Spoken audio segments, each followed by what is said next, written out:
Well, hello once again. This is the last of the videos we'll have this spring in calculus because we finally have gotten to the end. Now, typically when you get to the end of a class, you do have a final exam. And in fact, Iowa Lakes has a final exam that's supposed to be given in every section of calculus. Good news is that without knowing that, you've already done a lot of the different questions that have been on there because I've inserted those in some of the other quizzes that you took earlier this year. So we're not going to have a formal final exam. We are, however, going to have what I would call a final quiz. And what that final quiz will do is it does go through all the different things that you guys have learned in calculus, just a lot more briefly than what a final exam really would do.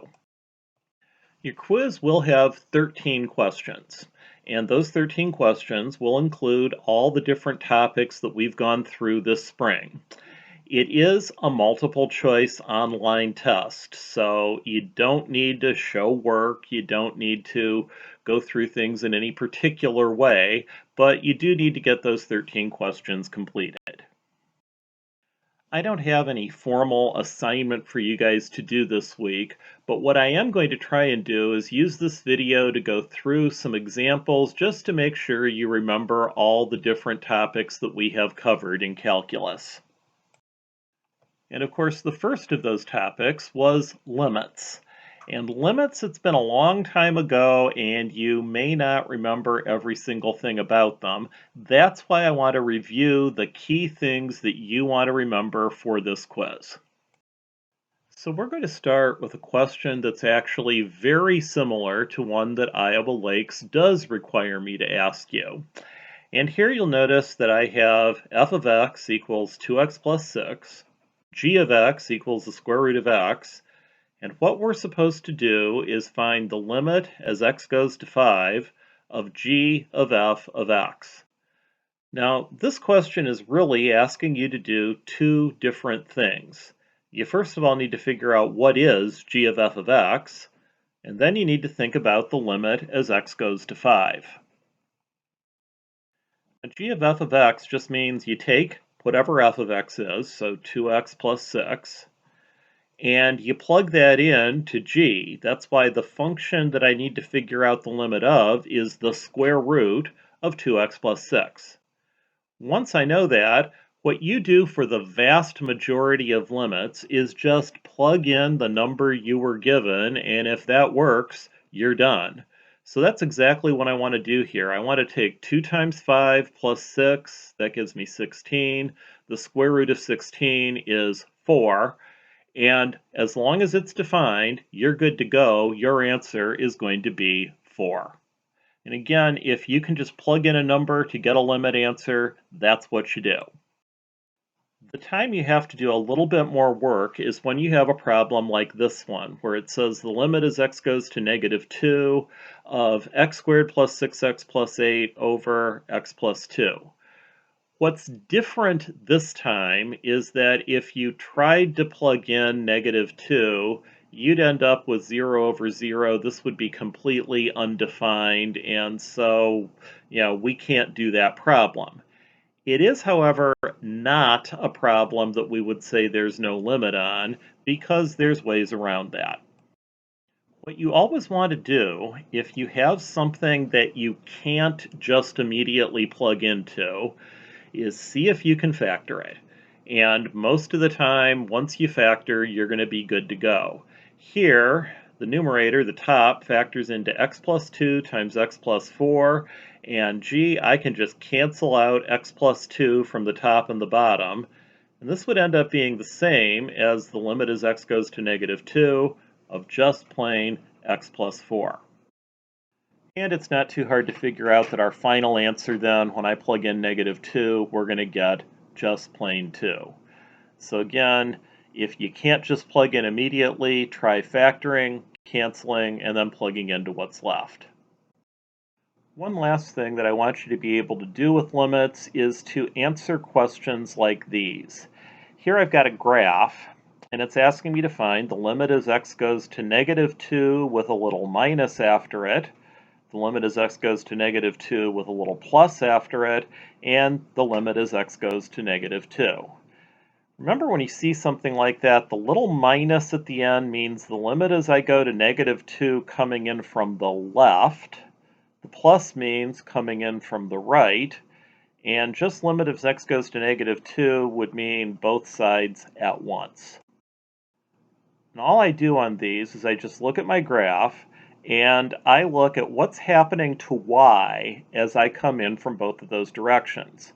Well, when x goes to negative 2 from the left-hand side, the y value is getting close to 0.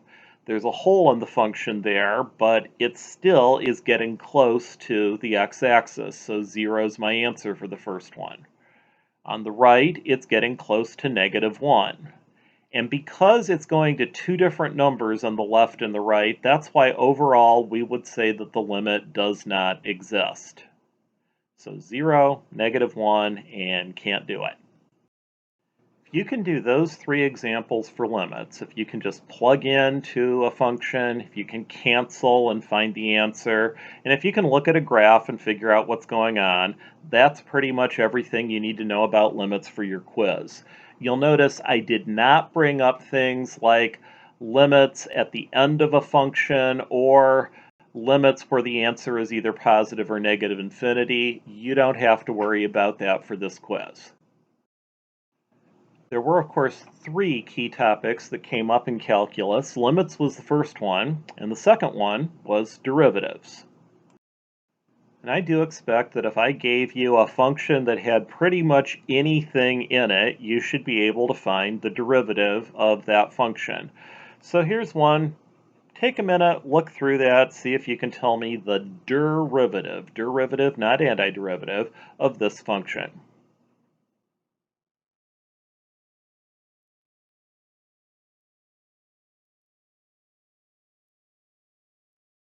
And here is the overall answer. Remember, anything that you could write with exponents, you always multiply the coefficient times the exponent and then subtract 1. So 12x squared for that first part. The derivative of sine is cosine. Some of you, when we were doing like the substitution, were having some issues with things that had e to the x with other stuff with them. But basically that minus 5 just tags along, and the derivative is minus 5 e to the x. The derivative of natural log is 1 over x, and the derivative of 2x is just 2. So you can see the complete answer down at the bottom there, and we're done. And pretty much everything that you can do a derivative of, you want to make sure that, yeah, if I gave it to you, you could figure out the answer. Most of that, at this point, you should kind of be able to do in your sleep, and they're supposed to be pretty easy questions. On your quiz, you're not going to have anything that involves product or quotient rules, but you will have a chain rule problem. And just to make sure you're on the right track with that, here is one that will involve chain rule. What's the derivative of the cosine of the square root of x?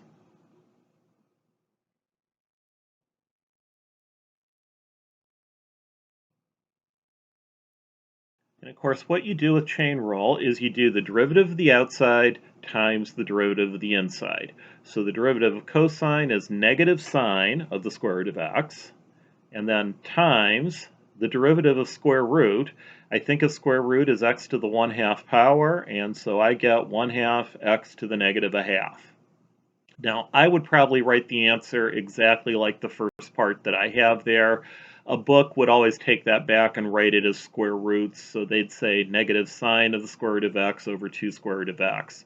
But it's fine to leave it with a negative exponent. A couple of other things that involve derivatives. It says, for what value of x does some function have a maximum point? Well, the big thing about maximum or minimum values is they always happen when the derivative is equal to 0. And so that's what I've got to do, is set the derivative equal to 0. Here it would be negative 6x equals 0, and if you solve that, that means x is 0.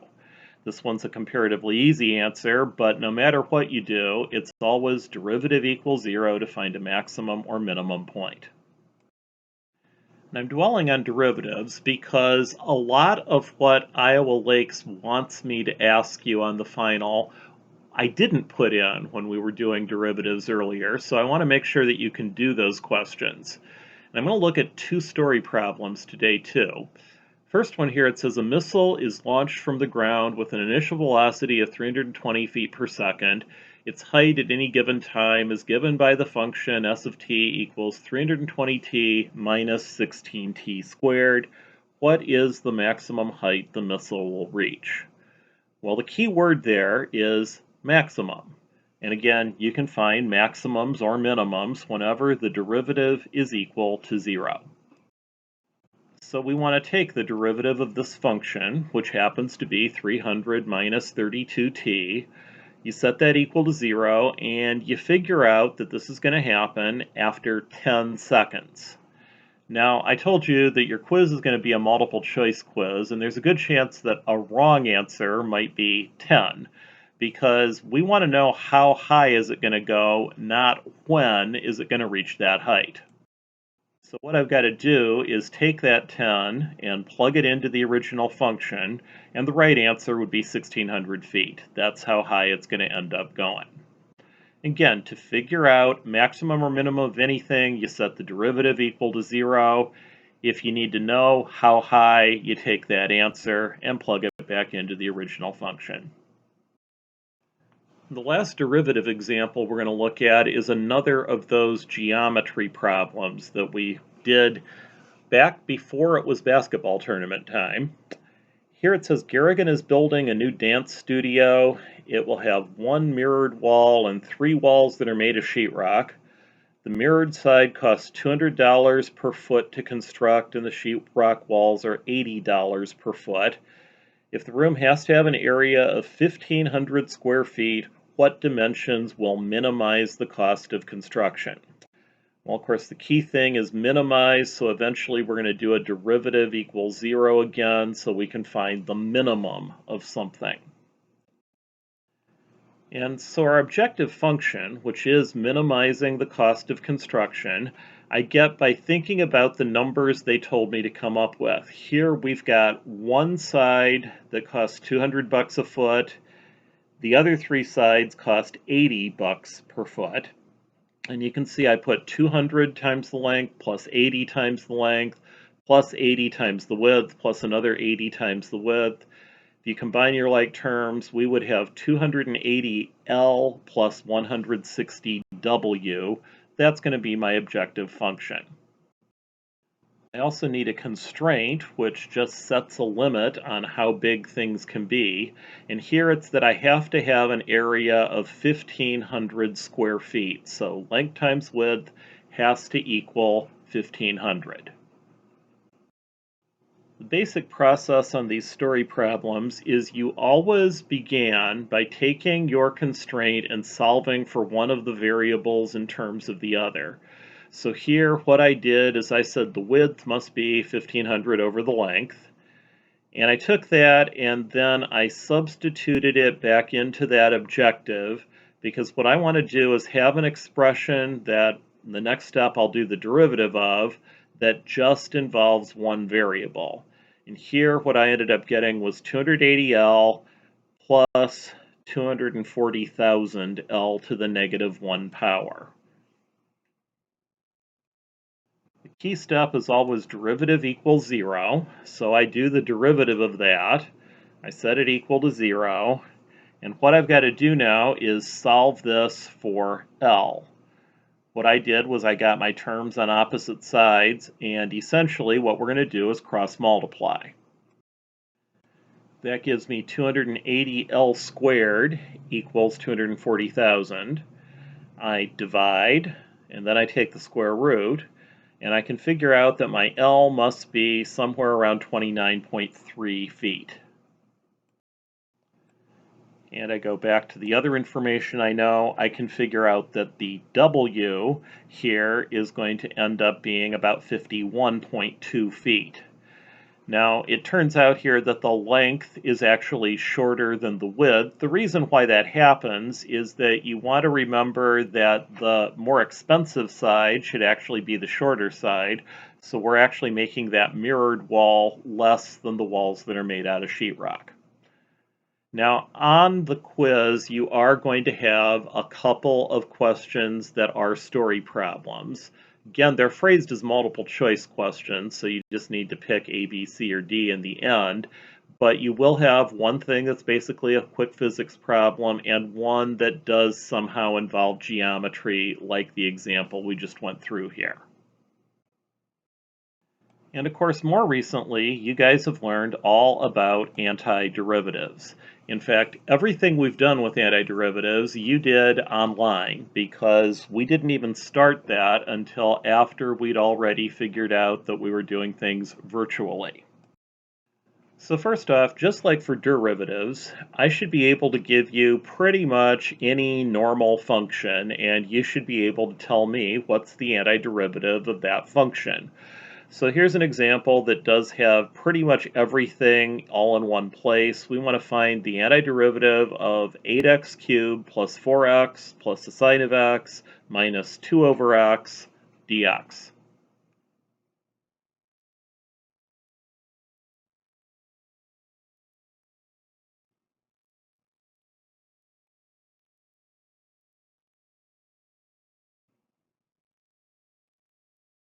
Single most important rule with antiderivatives is that you add 1 to the exponent and then divide by the new exponent. So like for 8x cubed, I add 1, I get fourth power.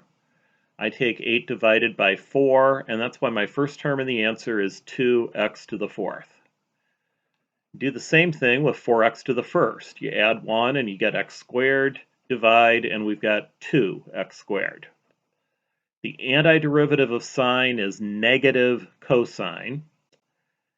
And again, if you started off with 1 over x, the antiderivative would be natural log of x. That minus 2 just sort of tags along, so we've got minus 2 ln x.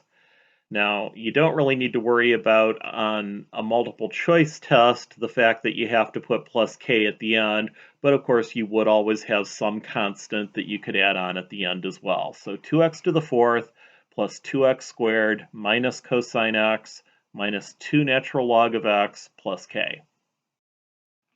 Of course, you also want to be able to evaluate definite integrals. You want to have those antiderivatives that have numbers with them. Honestly, on a quiz like this, I wouldn't know if you did this by hand or if you did it with a calculator, but one way or another, you want to be able to come up with answers.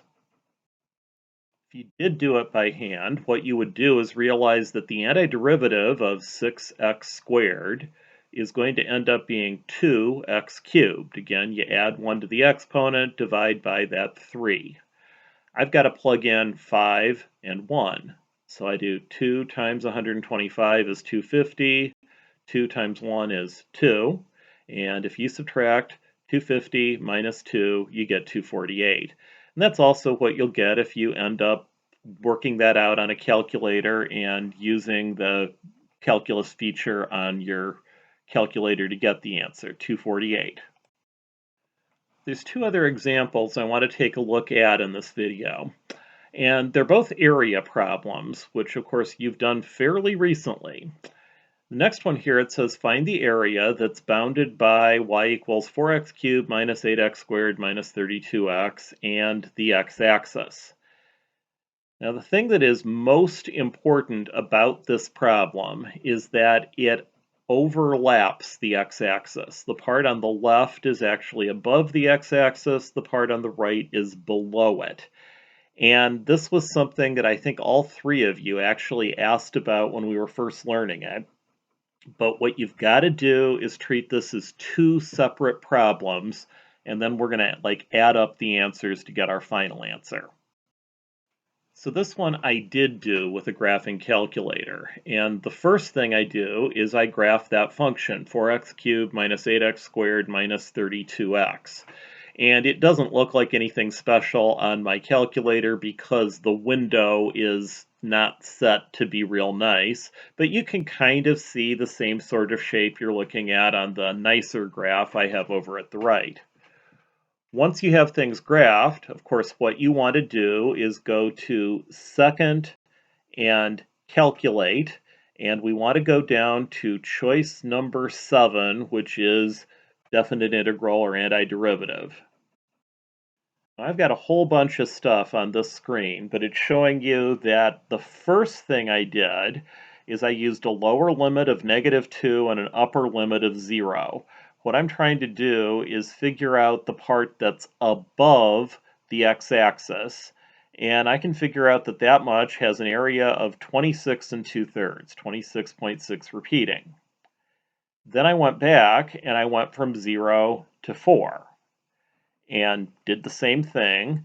This time the area I get is 170 2/3. Has a negative in front of it because that area is under the x-axis, but again, when we're finding area, we just get rid of the negative and do the absolute value. So I have these two separate answers. And what I've got to do to find the final answer is add up the absolute values of those two. I had 26 2/3 from the first part, I had 170 2/3 from the second. If I add those up, my final answer is going to be 197 1/3. Again, you find each of those parts separately and you add up the absolute values to get your final answer. And our last example is what you just got done doing. This is a problem that we're going to solve with substitution. You can see we're supposed to find the antiderivative of 3x squared times the cube root of x cubed minus 4. So I want you to look at that for a minute and see if you can find the answer. Turns out this is one of the easiest substitution problems you'll ever do, and so is what you're going to see on the quiz.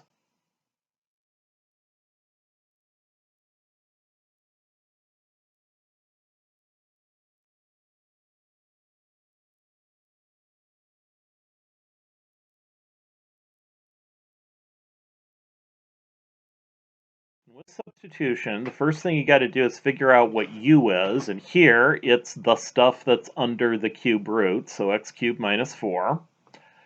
I do the derivative of that, and I conveniently get what's outside of the cube root. And I come up with an expression for du, which is 3x squared dx.